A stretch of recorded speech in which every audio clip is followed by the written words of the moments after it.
¿Qué tal? ¿Cómo están? Qué gusto que nos acompañen una vez más aquí en Expedientes TVC. Hoy vamos a hablar de muchos temas que tienen que ver con la abogacía, pero que tienen que ver con el país, que tienen que ver con el proceso que se está viviendo no solo en México, sino en todo el mundo. Vamos a hablar de nacionalismos emergentes y lo vamos a hacer de la mano de su autor, Carlos Requena.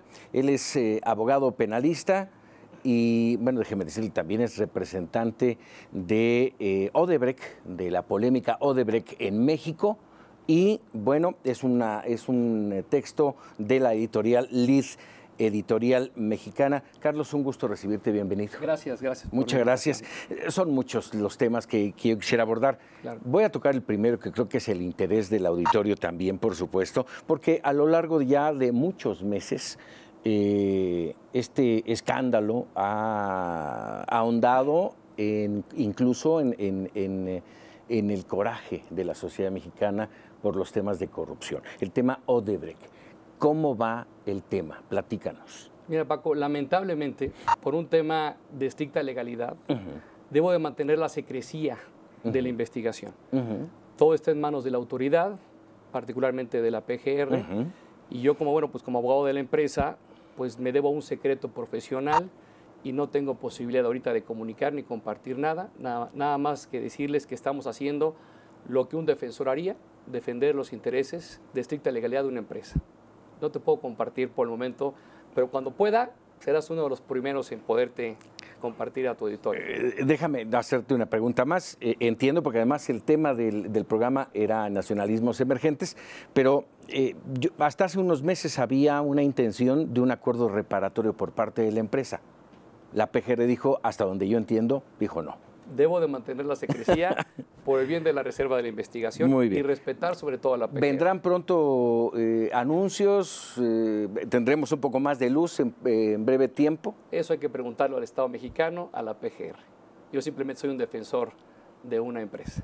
Caray, pues sí, y déjame decirte, he insistido con Carlos Requena este tema de Odebrecht porque, y lo hemos dicho a lo largo de muchos meses aquí en Mega Noticias TVC, es el único país involucrado en el tema de estos sobornos de esta empresa de origen brasileño, y es el único país en donde no tenemos ni información, ni detenidos, ni nada. Pero bueno, ese ya es tema que posteriormente platicaremos, Carlos, si Encantado, me lo permites.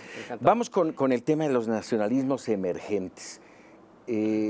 Brevemente, yo ya platiqué contigo y medio lo entiendo, pero me gustaría que le platicaras al público qué quiere decir esto de nacionalismos emergentes.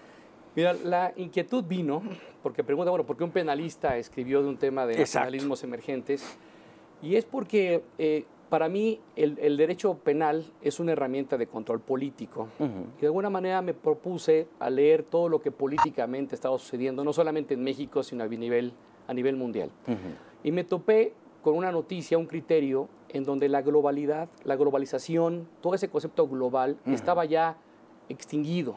Es decir, desde un punto de vista político, parecería que ya esa globalización, producto de la guerra con esos estados independientes, con esos estados-nación, pues también llegó a su fin.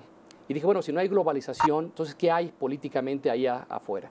Y me encontré que ahora se le llama una post-globalización, que es una conformación de que los estados están buscando una nueva identidad en lo social y en lo político. Ahora, por ejemplo, nos encontramos que los estados miembros de la Unión Europea están abandonando a la Unión Europea. Ahora, por ejemplo, ya no se entiende estos nacionalismos en función de la izquierda o la derecha. Ya ni siquiera sabemos qué son de derecha o qué son de izquierda. Y esto emerge porque ya el nacionalismo, ese nacionalismo del siglo XIX, cuando los países o las naciones se conformaron a través de las grandes revoluciones en contra de los imperios, ahora parecería que hay políticos o líderes que están volviendo a retomar un nacionalismo novedoso a través de herramientas políticas para un control masivo de sus países, de sus estados. O es un paso atrás, valga el término, un paso atrás pero con nuevas estructuras, con nuevas herramientas de ese nacionalismo, de ese proteccionismo, y hago mención de ello porque esto que tú estás mencionando tiene que ver con lo que pasó en la Unión Europea, efectivamente, con la salida, que prácticamente creo que quedan 2 o 3 países ya en la Unión Europea como tal, que tiene que ver con el cambio político en Francia, que tiene que ver con el cambio político en Estados Unidos, nuestro vecino, Sin duda. y que tiene que ver con ese proteccionismo, yo creo, es mi punto personal, malentendido de Donald Trump. Y no solamente de Donald Trump, digo, porque si de nacionalismos o populismos hablamos, Latinoamérica es un ejemplo, valga la redundancia, ejemplar.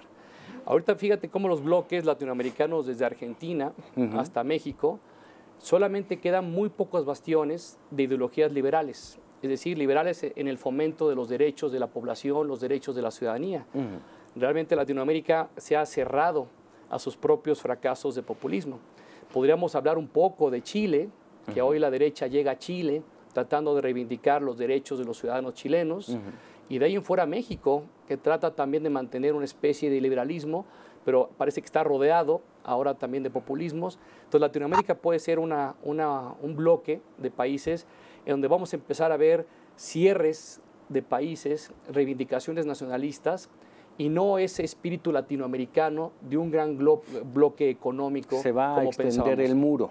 Se va a extender el muro ideológico, el muro de características fácticas, pragmáticas, emocionales, sin duda. Hoy la polarización está siendo una característica de estos nacionalismos. Nos entendemos entre los que somos nosotros y aquellos que son los otros. ¿Bueno o malo?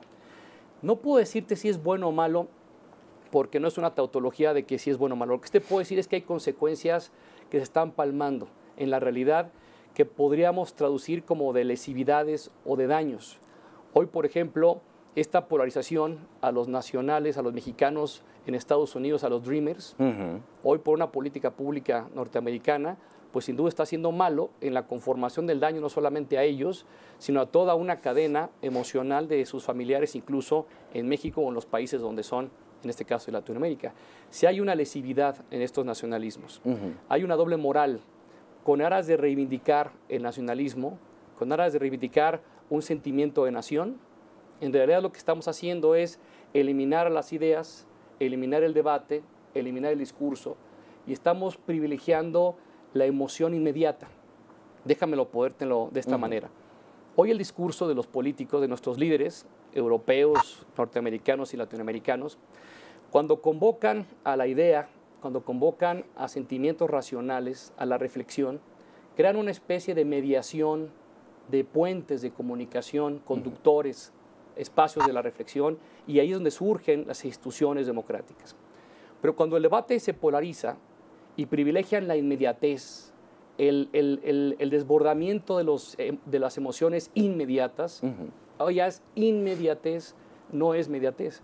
Es decir, no dan tiempo a la reflexión, no dan tiempo al debate, y nada más nos quieren mantener con una euforia emocional inmediata, sin una reflexión, sin un debate y por ende ausencia de ideas. Y es ahí donde viene la doble moral de estos nacionalismos. Pareciera, y estamos en medio de este proceso electoral, pareciera que me estuvieras hablando de los candidatos. Ya hablaremos más adelante de ellos, si me lo permites, Carlos. Claro que sí. Mencionaste en varias oportunidades en esta charla el tema populismo. ¿Cómo entenderlo? Porque hay quienes lo denostan, hay quienes usan el populismo como algo, incluso como un insulto. Sí, y fíjate, hoy la palabra populista y populismo pareciera que son palabras o conceptos que denotan algo malo, equívoco, y tienen toda la razón. La experiencia latinoamericana y europea así lo ha demostrado. ¿Cómo entiendo yo el populismo? Como un fenómeno de comunicación emocional para acceder y detentar el poder, en este caso el poder público. Es una forma comunicativa, y como es una forma comunicativa, puede ser manipulable. Más allá de la posverdad o la post-truth, eso implica que es un vínculo de comunicación emocional muy poco racional. Y otra vez volvemos a encajar en este fomento de la no reflexión, fomento del espíritu emocional inmediato, y es ahí donde creo que nuestros países están siendo presa de una trampa Porque si a una nación como a México, donde hay una gran realidad, por un lado tenemos una gran impunidad, por otro lado una violencia desbordante, luego una inseguridad pública, hartazgos de pobreza con números obviamente alarmantes y una pelea política que está eso a un nivel emocional, pues evidentemente, ¿qué le dejas a los ciudadanos? Los ciudadanos hoy nos están educando a ser poco reflexivos, nos están educando a ser extremadamente emocionales en la deliberación, en este caso política.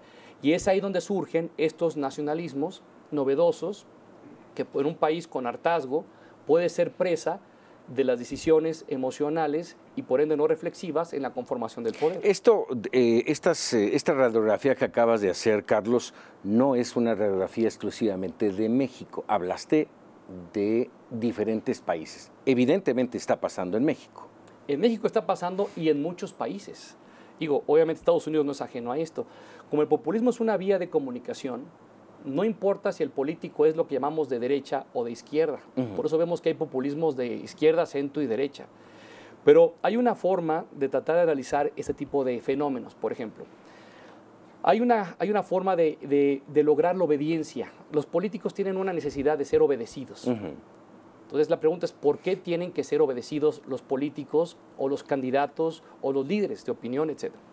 La primera fuente de legitimidad para ser obedecido es lo que se conoce la racionalidad de las instituciones. Es decir, toda una cadena de reflexiones racionales a través de instituciones como pueden ser las instituciones democráticas. Hay una conformación de una gran conquista de derechos y de libertades, y las personas o los líderes que representen estos derechos y libertades pues tendrán una razón por la cual ser obedecidos.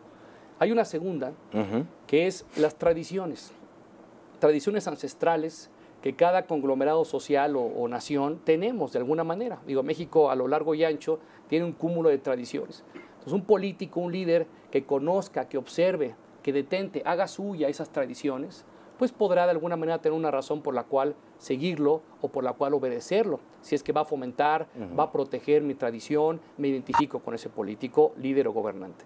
Y la última es el carisma. Si un político es carismático por sí mismo, por su naturaleza, en aras de que yo me pueda identificar de lo que no soy y quisiera ser, pues el carisma también es una fuente de legitimidad muy importante de un político. Entonces son tres combinaciones. La pregunta es ahorita si nuestros gobernantes tienen como fuente de legitimidad la racionalidad, el debate institucional, la defensa de las conquistas de los derechos de la población, o están defendiendo tradiciones muy importantes, más allá de vestirse con un sombrero o de vestirse con unos vestimentas regionales, si realmente hacen suyo un lenguaje, un comportamiento auténtico de este tipo de tradiciones que representan. Y por último, el carisma. Por ejemplo, hay políticos que tienen un carisma que nace, crece, se reproduce y muere en función. Entonces, si no tienen alguna de estas fuentes de legitimidad, que era lo que decían los politólogos, entonces estamos en problemas con los políticos y su única fuente de legitimidad no les queda otra que es mantenernos exaltados y entusiasmados con sentimientos emocionales, con canciones que nos afloran. Con situaciones superfluas. Totalmente superfluas. Carlos, vamos a hacer una breve pausa, vamos a regresar. Y ya entraste al tema del proceso electoral prácticamente. Vamos a regresar con eso, si me lo permites. Encantado. Hacemos una pausa aquí en Expedientes TVC, ya volvemos. Gracias por continuar con nosotros en Expedientes TVC. Estamos platicando con el abogado Carlos Requena, hablando de nacionalismos emergentes. Carlos, y yo te pregunto, a ver, ¿cómo encaja en los nacionalismos emergentes en el tema de los candidatos electorales? Mira, podemos analizarlo desde dos puntos de vista. Ahorita pasamos a hacer un análisis de las personas, de los candidatos. Exacto. Pero parecería que sin ser experto en temas electorales, vamos a poner en un plano pragmático la situación. Hoy los posibles votantes en la elección histórica del 2018, histórica ya sabemos por la cantidad de puestos de elección popular que van a estar en juego. Y por la forma en que se están concretando, vamos, lo platicábamos fuera del aire, ya no hay un arraigo por la ideología partidista. ¿Sí? Ya ves a la gente del PAN en el PRI o en Morena o en el PRD y a los del PRD, en fin, es una pérdida de identidad ideológica. No, mira, y con todos estos pactos de uniones entre partidos, sin duda, pero imagínate juntar a tantos partidos por un lado, coaliciones por un lado, coaliciones por otra. Imagínate un votante, cuando va y deposita un voto, ¿hacia dónde va su voto? hacia el candidato, el partido, pero si es una coalición, ya no sabe por quién o por qué votó de manera práctica. Así es. Pero si podemos dividir en tres esta población de votantes en las próximas elecciones de julio de 2018, pudiese ser que hay una gran cantidad de personas, legítimamente, que hoy hagamos lo que hagamos o hagan los candidatos lo que hagan, ya saben por quién van a votar o por quién no van a votar. Y de ahí no se van a mover. Es decir, ya están ahorita totalmente determinados, decididos en su conformación para el voto electoral.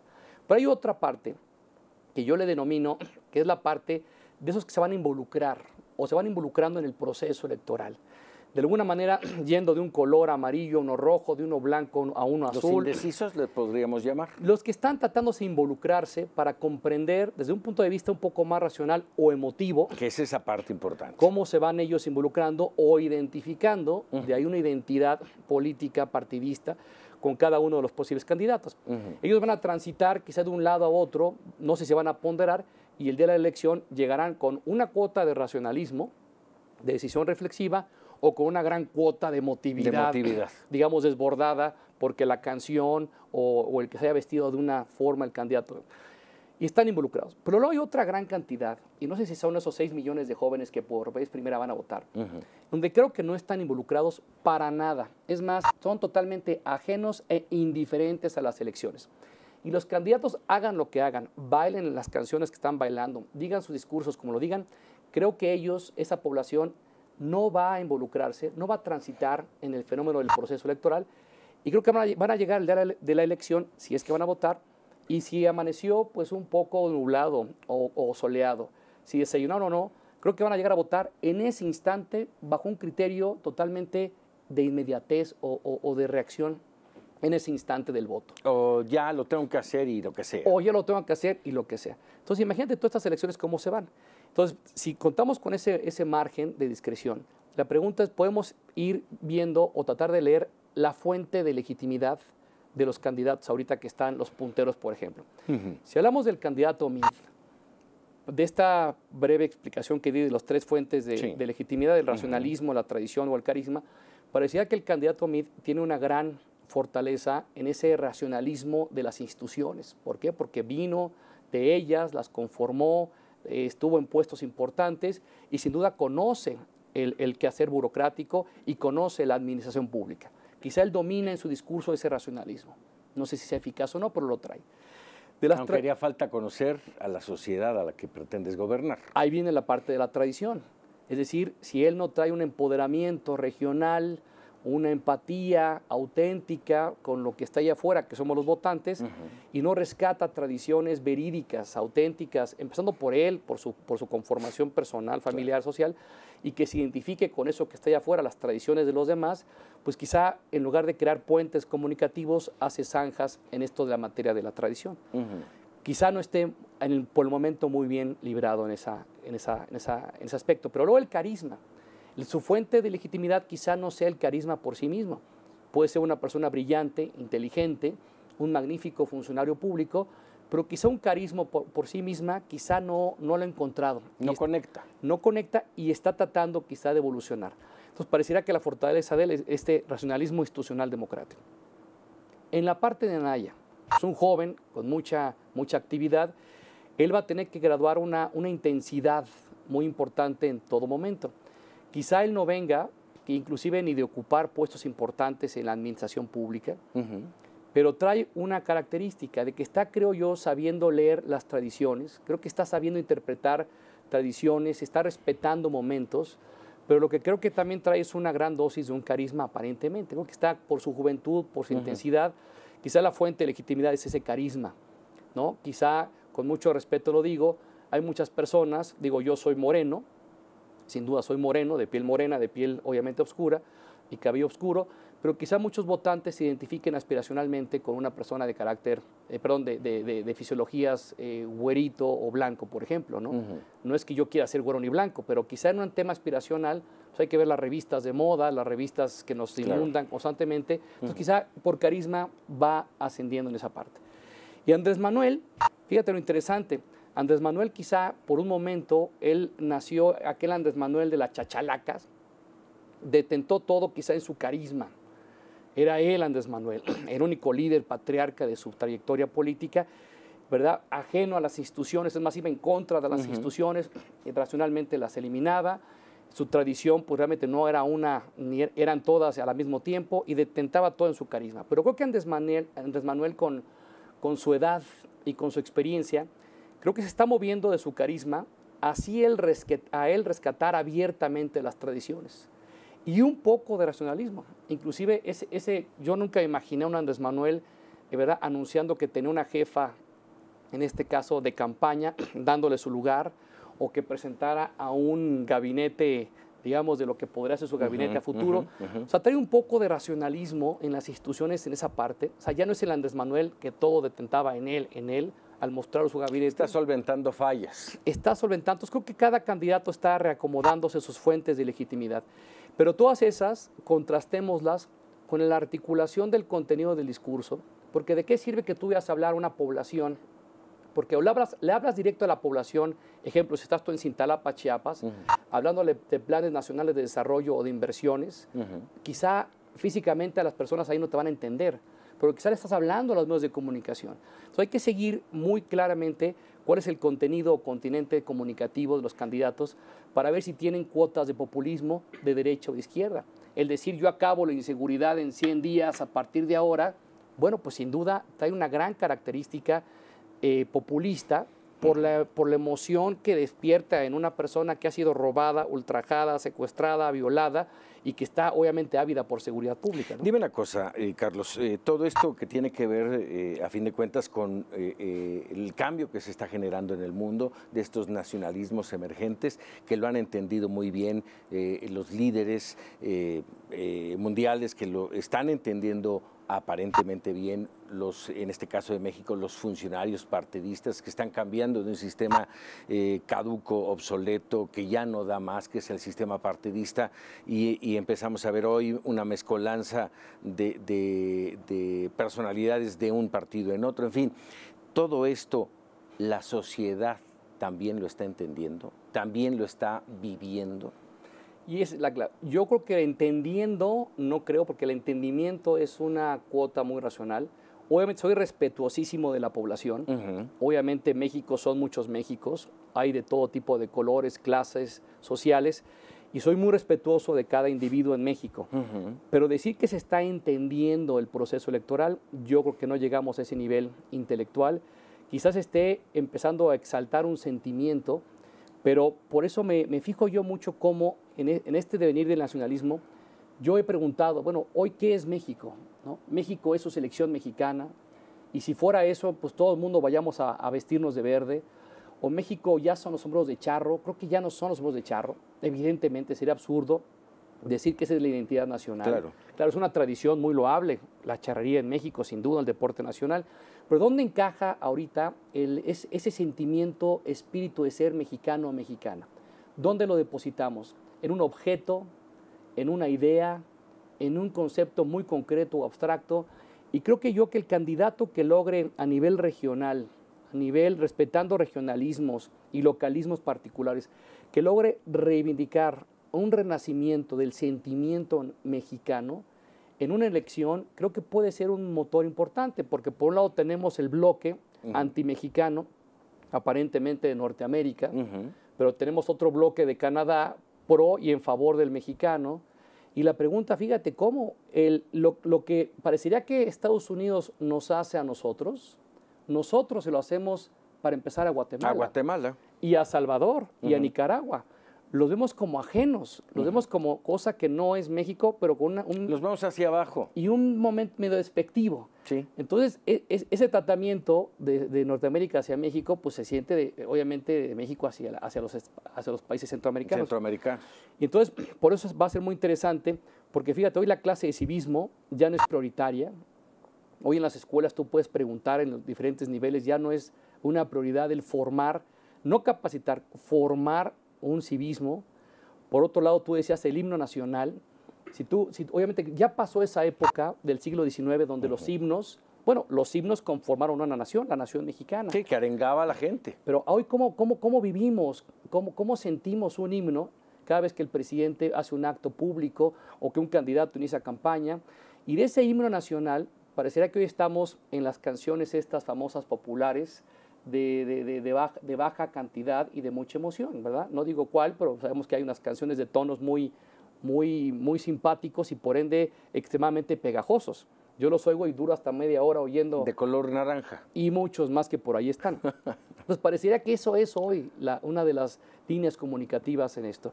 Y pues yo invitaría a los candidatos, de veras, que nos dijeran hoy cuál es la identidad, no la imagen, la identidad de ser mexicano y de ser mexicana. Y yo agregaría, y me gustaría que tú nos lo dijeras, una invitación al electorado, porque es parte fundamental. Tú lo mencionaste hace un momento, tienes que, valga el término, tienes que estudiar como elector, tienes que documentarte sobre quiénes son tus candidatos, en qué son buenos, en qué son malos, son corruptos, no son corruptos, qué han hecho bien. Y ahí tenemos otro problema, porque no es que diga que los candidatos usan esto de la posverdad, que es una metodología muy interesante en comunicación, que es manejar mentiras a través de parcialidades de cosas ciertas. Ajá. Ahora imagínate, ¿qué le dejas a una población? A veces, pues, la televisión o a la poca lectura, pero ¿qué le dejas a una población a nivel nacional? En eso de que ya vamos a entender o racionalizar una elección con una afluencia de información abundante, más allá de las redes. ¿Dónde pone el posible votante su óptica para entender? Y ese es el tema, que no hay tiempo o hay demasiada información y por eso la inmediatez de la reflexión no se está dando, pero al cabo la inmediatez emocional de la poca lectura, el poco conocimiento de quiénes son los candidatos, es lo que está aflorando y ahí es donde surgen el posible riesgo de los nacionalismos emergentes, si es que hay un candidato que trae la idea de utilizar estas herramientas para acceder al poder. Y una vez hecho en el poder, ahí vienen obviamente otro tipo de análisis distintos, ¿no? Pues muy interesante este análisis, Carlos Requena, te agradezco enorme que Al contrario, vengas Paco, a platicar de esto que está pasando en México y en todo el mundo.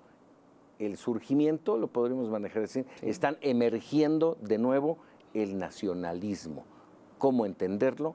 ¿Cómo ha cambiado de aquel que conocimos hace 3 o 4 décadas? Y cómo adaptarnos nosotros, la sociedad, a estos nacionalismos. Carlos Requena, muchas gracias, Paco. Muchísimas gracias. Al contrario, Bienvenido gracias. a Expedientes TVC. Gracias a usted. Nos vemos la próxima.